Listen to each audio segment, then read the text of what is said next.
Good morning and welcome to episode 20. If you have just joined us, I am Robyn at @tiredwitch on Instagram, and I'm with the beautiful Maria at Maria the Arcane on Instagram. You think I'm beautiful? That's so sweet. Welcome to our Good morning, podcast. everybody. Robyn's going to spend the entire episode stroking my ego. It's true. I am. I showed up late today, and so I'm just going to kiss her ass. So welcome to the podcast.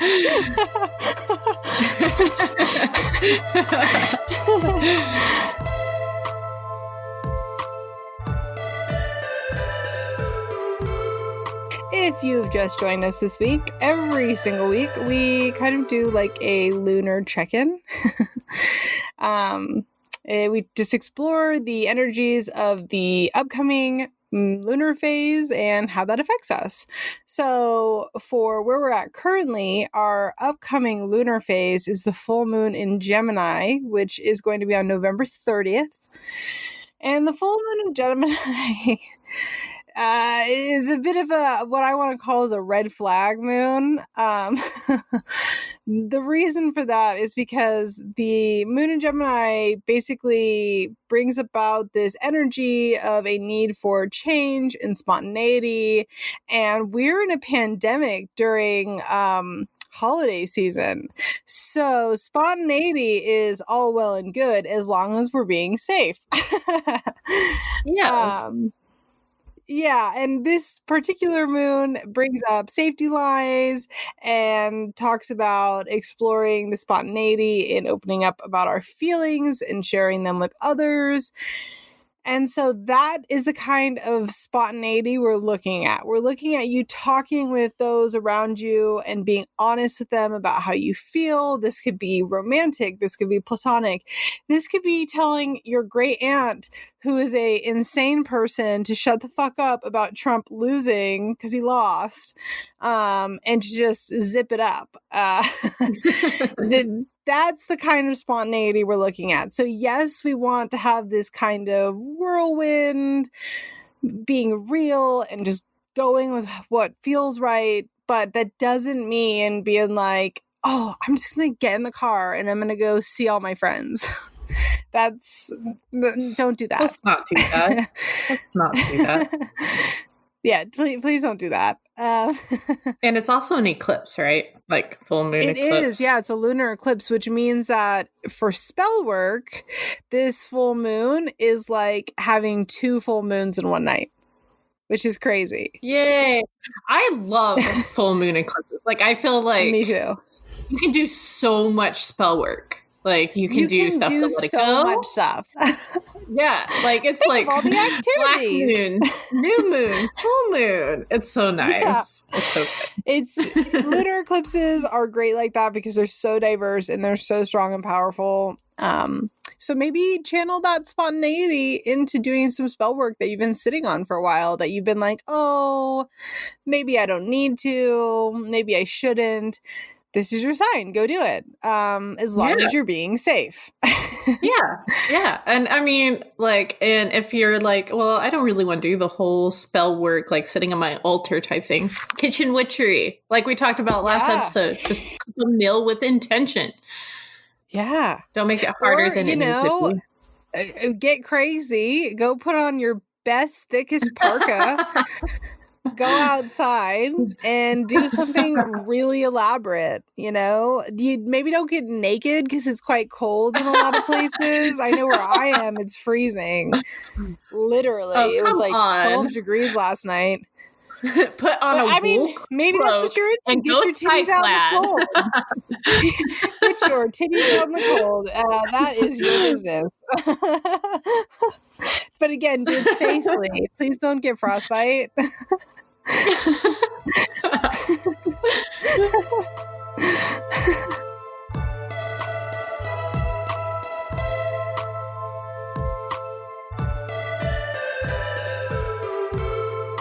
So, if you just started listening to us, every podcast we talk about a random tarot card. We go over the universal meaning and then our own interpretations of the cards. Hearing other people's opinions helps beginners form their own opinions, or even those who have been practicing for a while expand their views on other meanings. So, this week we're talking about the Six of Swords. So, on this card, you see a woman and a young child, like under cloaks, with a man pedaling the boat. And he's like situated behind them. And in the middle of the boat is six swords. The universal meaning of this card is about going through a sometimes painful or sad transition. It can also indicate travel. When this pops up in readings for myself, it's almost always a guide reaching out, kindly asking us to do shadow work before we head somewhere new in our lives. I view the sword suit as taking charge of our lives and our mental health. And this particular sword card is about making the decision to use bad situations from our past to our benefit in the future, or they have the chance of becoming baggage moving forward. So basically, we need to take back our own narratives. These swords depicted on the card can either be used as a weapon or tool when the figures on this card get to their destination, or they can potentially sink the boat. So this card shows that, choosing to use past situations not to our advantage can make things actually act as an anchor, keeping us firmly rooted in the past and past situations. Ultimately, it's up to us to decide. But if you ever need help with transitions, you should always reach out, to a therapist or a helping hand. This card definitely says you do not have to move forward alone, especially if it's a painful transition. So, Robyn, dear, how do you view this card? Well, the Six of Swords for me is always an indicator for like a catalyst of change. The problem is I often see this card, not necessarily for myself, but in like client readings, when people are trying to run away from their problems. So yes, it is this sort of moving forward and this sort of, moving away from something. But sometimes the thing that we are running away from is impossible to actually get away from, because if you don't fix what's going on within, you know what I mean? It'll just keep cropping up. And so when I see the Six of Swords in a reading, oftentimes it is paired with other cards that basically indicate that this person is trying to run away from their problems, and that in and of itself is never healthy. It's like a Band-Aid, you know what I mean? Yeah. And the Six of Swords always comes up as you might be walking away from something or moving on to something, but the bridge isn't burned, the door isn't closed, you can always come back to it, which I feel like is why I often see it as this running away from our problems, because we aren't actually moving away from it permanently. Do you know what I mean? We will find ourselves back at it again. And it just to me tells us that moving on is a very good thing, but make sure, like you said, that basically you are doing it in a way that is healthy and doing it in a way that you are addressing the issue as a whole before moving forward, or you're going to find yourself, or you're going to find yourself in the same problem again. In the same boat, right? Right? Exactly. Headed in the opposite direction. I had to sneak a dad joke in there. We're good. But okay. But no, I really like your interpretation. It's to me, it's super important that we just have to address the core of the problem before deciding to move on. Yes. Otherwise, completely agree. Do that shadow you're work. You're just wasting your own time. Yeah. Waste your own time. Don't do that. Don't do it.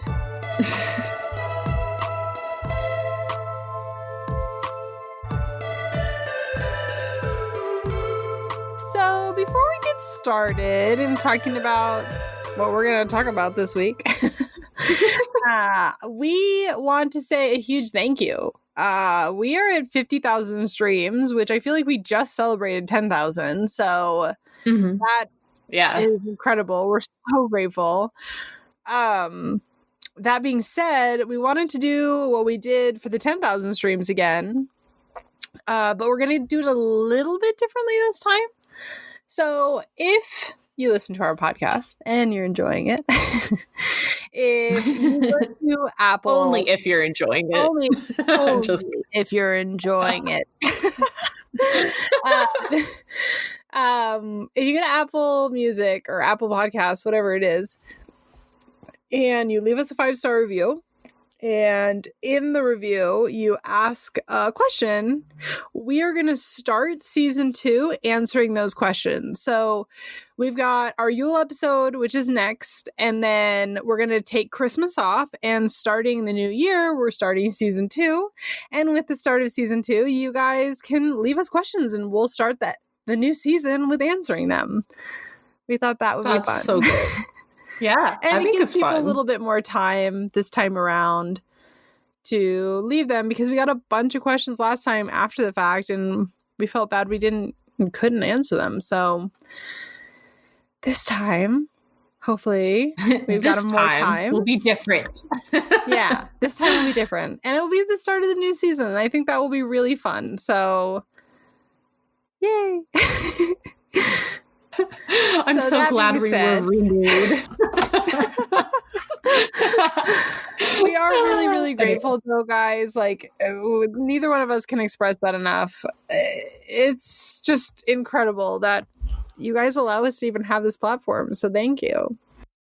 Yeah, thank you. Thank you for listening to us, for putting up with us. Listening to us, like, dad joke at each other all day, every day. Everyone loves a good dad joke. Anyone who denies that is lying. So, Maria, what are we talking about today, girl? So, this week, we're going to talk about some of our beginner tarot tips to help, some of you witches also get addicted to the wonderful world of tarot. So, I think first and foremost, when choosing a deck, while yes, you should definitely choose one that you are drawn to, I do also recommend sticking to the Rider-Waite-Smith imagery. This is because, so many books are, and even online resources are about the symbolism in that particular deck. There are so many amazing variations of the Rider-Waite-Smith, including, modern interpretations. So finding one that you at least find partly interesting shouldn't be too hard. Right. I agree entirely. And I think that they're always good to start with because it gives you that foundation for why cards have the meanings that they have. Mm-hmm. So, for example, each card is so chock full of symbolism that once you understand that, once you can visualize it in your head, you can get any deck you want, because all you have to do is close your 100%. Eyes and think about what the Rider-Waite-Smith deck looks like, and boom, you've got it.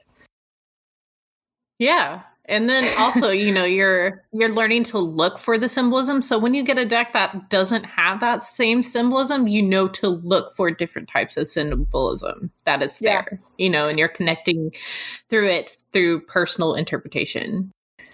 Massively. And, I know that I've plugged my book before, but like my whole book is about how important the symbolism is in tarot, because we can reapply that to other things. So not only is it important for divination purposes and tarot purposes, but we can take the knowledge of why cards hold the symbolism that they hold, why they hold the meaning that they hold, and reapply that as a tool for magic. Like, it's so layered. It doesn't have to be one thing or the other. And I think it's important everyone starts with a Rider-Waite-Smith. Even if you don't totally click with it for learning purposes alone, it's good to have. I completely agree, 100%. And like, I know I say this in the first part of the pod, but I truly mean it when I say that we should listen to many people's interpretations to help find your own interpretation. Finding, you know, a personal interpretation that deeply resonates can be a game changer for a new reader. Like, suddenly everything will start clicking. You know, this doesn't mean that we shouldn't find our own meanings by, you know, just doing our personal, putting our personal feelings onto cards. You get the baseline understanding and you grow from there.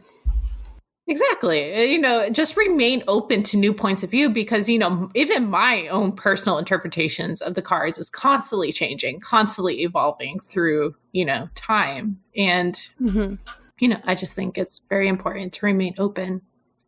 I agree entirely. And I know I've said this before on like my Instagram a lot. So people who follow me on Instagram who are listening to this are probably like, okay, Robyn, shut up. We get it. But I am a firm believer in journaling. I personally am somebody who learns things significantly better when I write it down.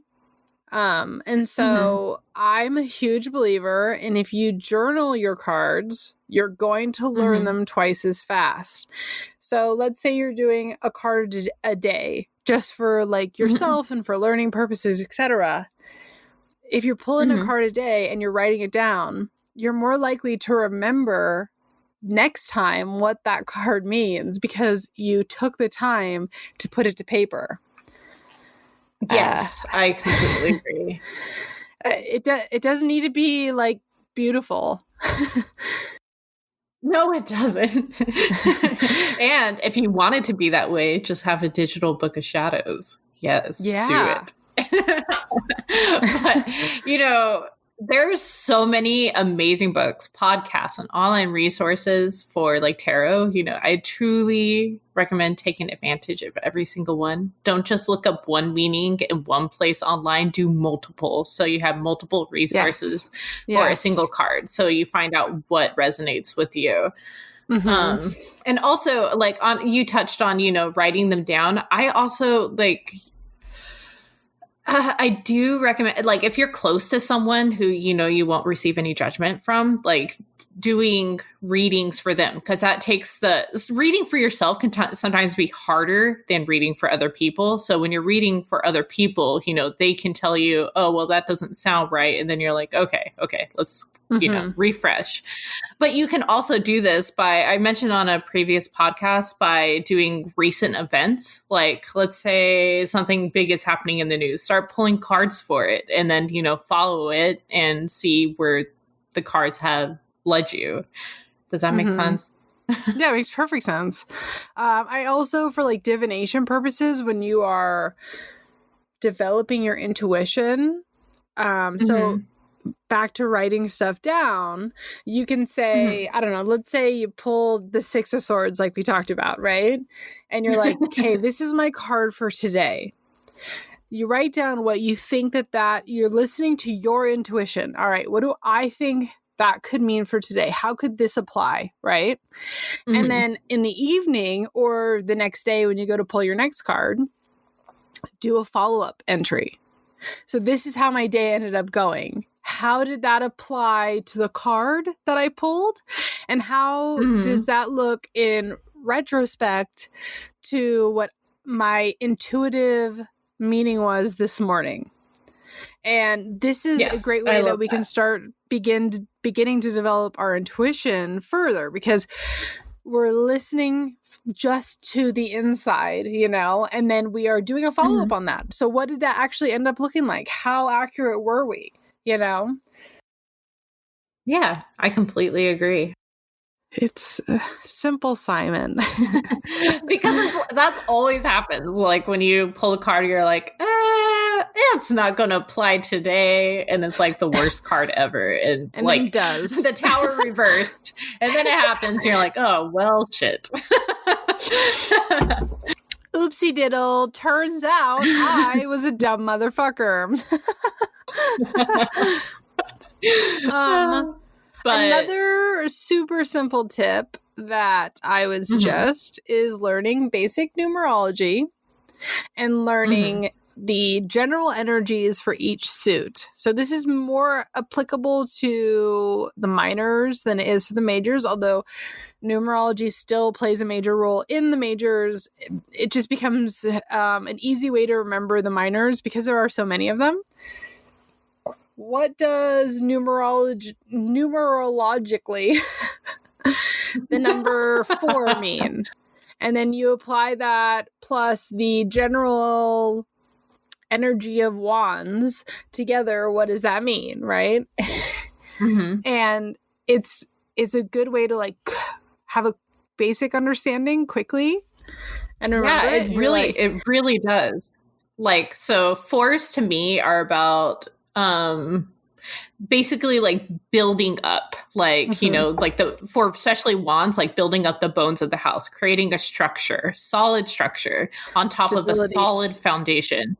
Yeah, stability. And then the wands for me are about passions, life paths, growth, and confidence. Yeah. And so you put that together and you're looking at major life events, things that we build structure and stability on, right? You're looking at marriages, babies, weddings. Marriage and wedding are the same thing, but you know what I meant. And so this is how we do basic, you know, quick remembering.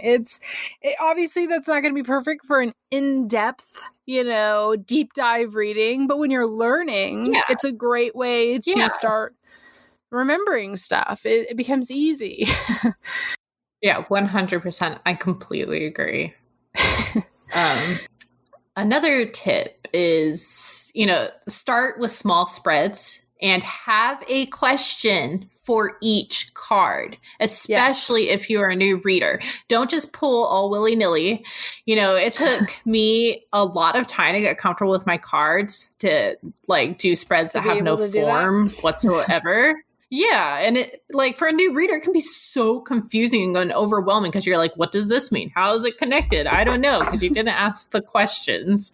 And, you know, with questions, be specific, just like you would when you're writing out your intentions. Don't just leave it to guesswork. The more like room you leave for interpretation, that means the more confusion you're going to get. I agree 100%. I personally, for myself, am not a believer of tarot spreads. Not that I don't believe in them. It's just that I like pulling willy-nilly. I like seeing what the cards have to tell me. However, as Maria said, I got that way after years of practice.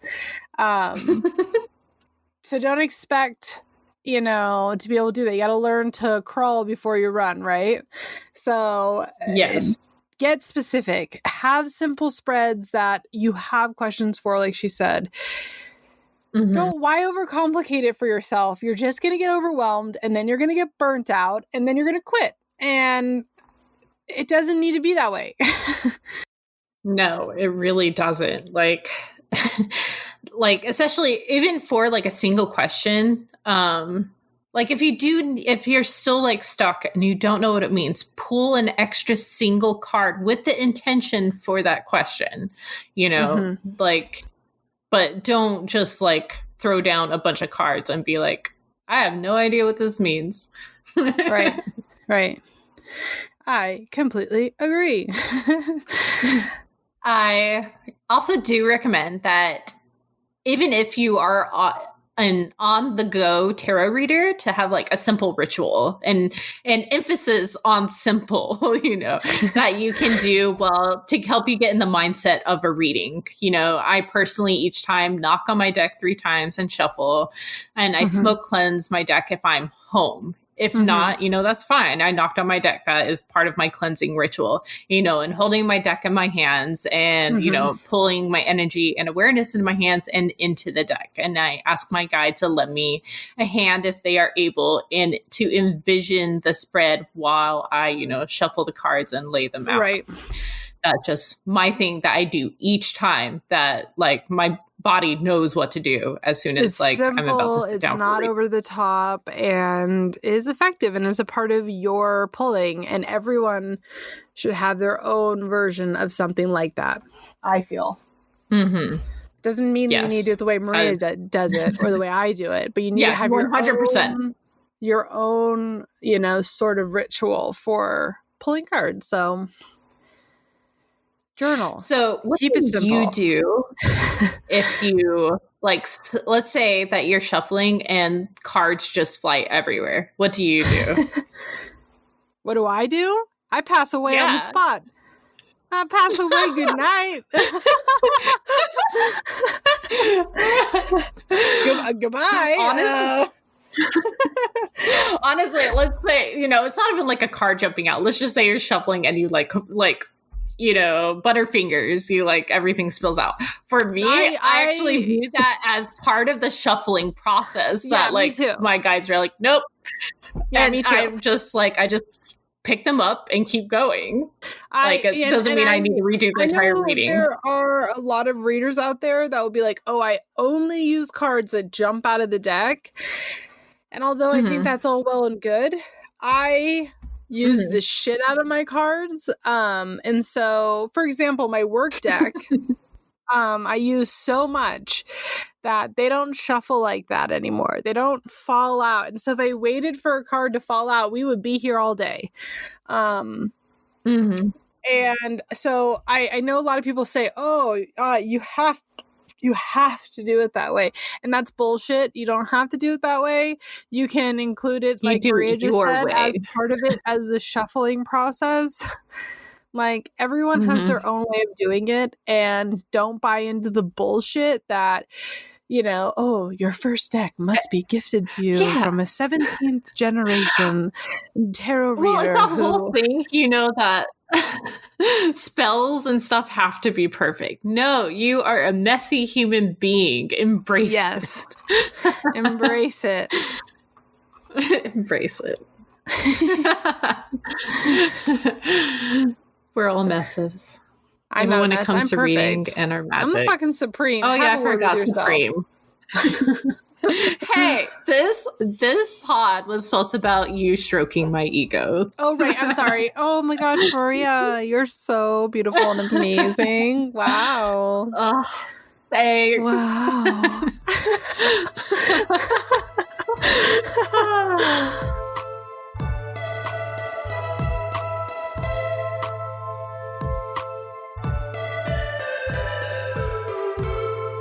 So, Robyn, what is stirring your cauldron this week?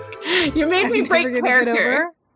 I'm never going to get over the phone sex operator intro. So, anyway, sorry. Sorry, listeners. You just can't handle my sensuality. I can't handle it. I just moist. What is stirring my cauldron? Oh, I am obsessed with, if those of you follow me on Twitter or on Instagram, you might have seen my friends, myself, etc., talking about the McCormick Coven tradition. And I'm obsessed with it, not because of the hilarity of the inside joke, but because the inside joke has become this external, like, something, you know what I mean? Like, movement? It's a movement. And it's amping people up to utilize what they have, which is just budget-friendly witch tips, and I fucking love that.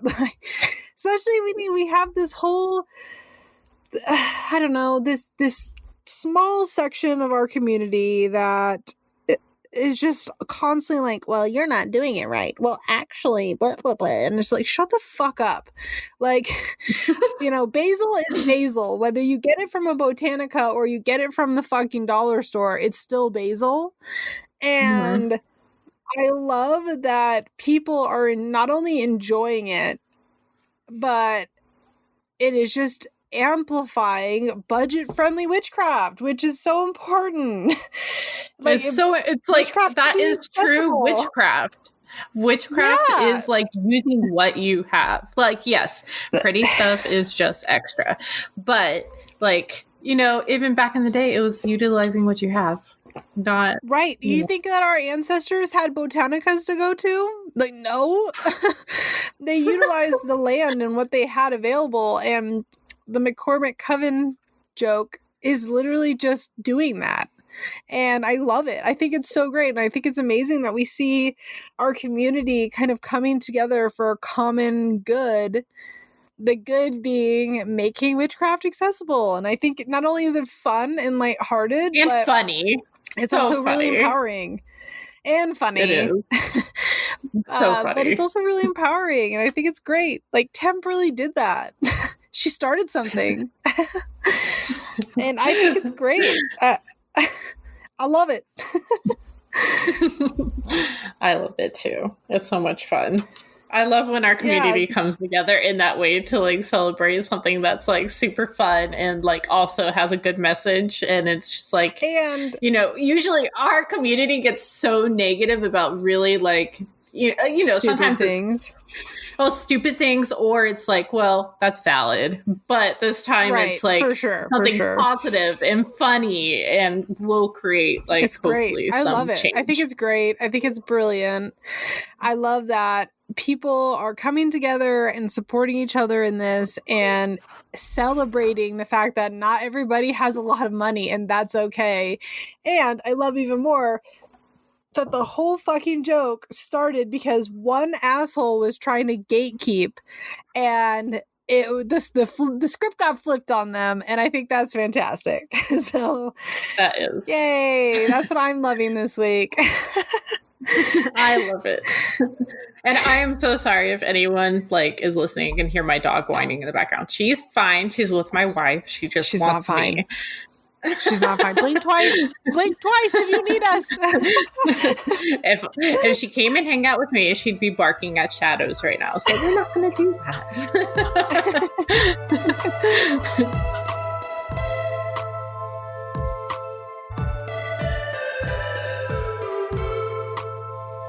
So, Maria, what's not stirring your cauldron this week? Oh, let me tell you. So, what is not stirring is something that continues to be such a big problem in our community, which is calling other witches not true witches due to a variety of reasons. And we did talk about a little bit about this in the previous, stirring thing. But, the biggest ones is not being aesthetic or being aesthetic, like both sides of the boat here, both people fighting and like being, how dare you? But, either way, yeah. Both sides telling other witches this is just straight up awful. The only thing that you need to be a badass witch is yourself. If you want to surround yourself with beautiful witchy items, you are totally within your right to do so. And guess what? You're still a badass witch as long as you practice. If you are just using quartz and grocery bought herbs in all of your spells because that's all you can afford, you are still a badass witch because you practice. Witches come from so many backgrounds and money levels. And we know that, we've talked about this in former like previous episodes, but, someone calling someone less of a witch based off of your personal preconceived notions of witchcraft just makes you look like a big giant poop head. Witchcraft is an open practice. As long as you are being respectful of closed practices, you're fine. If let's say a celebrity decided to be a witch and she or they practice, guess what? They are a witch. Even though they're a celebrity, they are still a witch. And if someone is like homeless and has no valuables and decides to be a witch, and they practice, they are a witch. You may not agree. Most people with that do stuff like this, that do the whole like you are, you aren't, are people that are really insecure in their own practice, and they deflect that insecurity out to others. I agree, 100%. Yeah, I'm not saying that they aren't a witch because of that. I'm saying they're really insecure, and that's sad for them, but should not be our problem. And, you're not going, as we've said so many times, you're not going to agree with how other witches practice. You're just not. But, that's not your place to say anything. As long as they're practicing and they're happy and they're receiving all the benefits that they need from their practice, like, that's none of your business. Even if they are sharing it like via social media, like it's not your place to be like, hey, you're not doing that right. Unless they're being like disrespectful. You're being That's a fucking Karen. If you say that to people, you're being a spiritual Karen and you should fuck off. 100%. It's just, and it's so like, you know, new witches get so disheartened, and it makes me really sad. I mean, it's already, you know, after October, so, you know, the witch community is very quiet right now because so many like newer witches have left, and I feel like a bunch of them left for that reason, is that they either feel like, I don't know, that they're not enough, that they don't do enough, and other people have made them feel so, or they're not doing things right. Yeah, I agree. But yes, so yeah, Mama Maria is once again begging you all to be tolerant. I feel like that's the majority of my not you to please be tolerant. I am respect other witches, asking you to please be tolerant. Of everyone, like as long as they're not being disrespectful and hurting people, just be nice. It's not that hard. Like, I understand like a lot of people are like angry, they're just naturally angry people, but you know, you don't have to go and like ruin someone else's day by your anger. Don't do that. Get a therapist. Yes.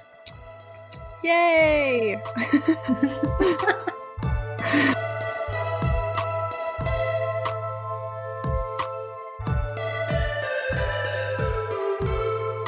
If you are new here with us this week, every week we talk about shops, creators, and just accounts and stuff like that we are loving right now. These are found organically by us. If you send us messages asking to be on the podcast, you will get blocked. Don't do that. It's rude, and it's dumb that we're on our 20th episode and I'm still having to say that. I hate that for us, but yes, we've got some really cool shops that we found. Well, stuff that we found, people we found, creators. Up first, Maria, who are you loving this week, girl? So on Instagram, I am loving Wiccan Cuisines. Like, they make such beautiful freaking food, and a lot of it's bread, which bread is delicious, even though I can't have it.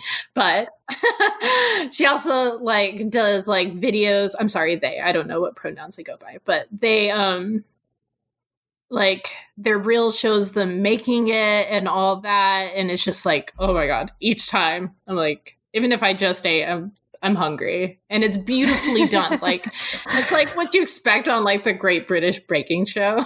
Like, it's just like some for really witches. amazing pieces. Yeah, but for witches, you know, they do things with intention and, you know, for spell work and stuff like that. And it's just, oh, it's so beautiful and looks so delicious. Like, all the recipes seem really easy too.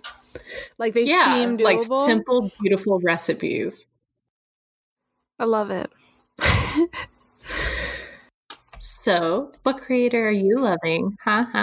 I am. Well, I've been loving her for a while. It's Alicia Brujita. Me too. And she is a witch, but she's also an illustrator, and she historically does different like stuff that she sells. So she was doing a Patreon for a while, which I think is over. But she sells prints, and she's done shirts and stuff like that. But she has this mug. She's been teasing a new line of stuff that she's coming out with. I didn't know. I want it so bad. It's her new logo, and it says Brujitas Club on it. And I'm just so like, yeah, cute. Yes, send me that. I want, take my money. I know that we all know at this point that I am a slut for a mug. Yes, same.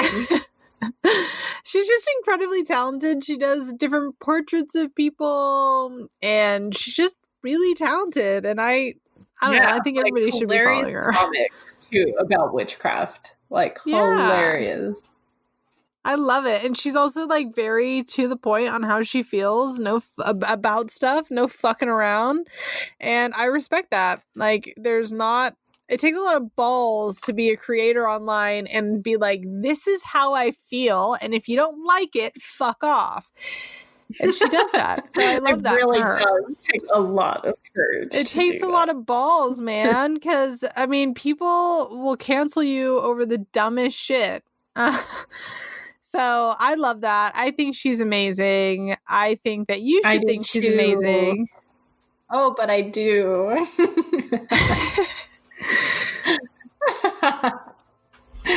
So yeah, there you go. There you have it. That's who I'm loving this week. Yes.